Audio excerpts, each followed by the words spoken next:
അള്ളാഹു സുബ്ഹാനഹു വ തആല നമുക്കൊരുപാട് അനുഗ്രഹങ്ങൾ ചെയ്തു തന്നു. അതിന് ശുക്ർ ചെയ്യൽ നമ്മുടെ ബാധ്യതയാണ്, നമ്മുടെ കടമയാണ്.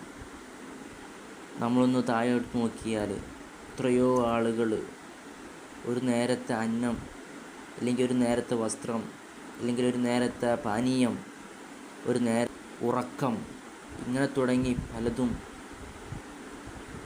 ഇല്ലാതിരിക്കുന്നുണ്ട്. ഒരുപാട് ആളുകൾ അങ്ങനെ ജീവിക്കുന്നു.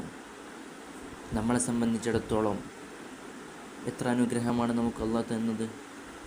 അതിന് ശുക്ർ ചെയ്യൽ നമ്മുടെ ബാധ്യതയാണ്, കടമയാണ്.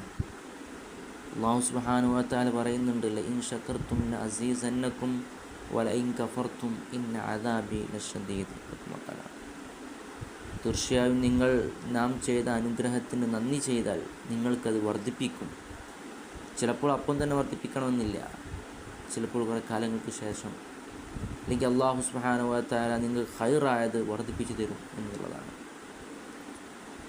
അപ്പോൾ ഒന്നിനും ഒരു നിരാശ വേണ്ട. ലാ തഖ്നതു മിർ റഹ്മത്തില്ല, അള്ളാഹിൻ്റെ റഹ്മത്തിനെ തൊട്ട് നിങ്ങൾ നിരാശരാവേണ്ട. അള്ളാഹു തന്ന അനുഗ്രഹത്തിനെ നിങ്ങൾ ധാരാളം ശുക്ർ ചെയ്താൽ അല്ലാഹു സുബ്ഹാനഹു വ തആല ധാരാളം അനുഗ്രഹം ചൊരിഞ്ഞു തരുന്നതാണ്. അല്ലാഹു തൗഫീഖ് നൽകട്ടെ.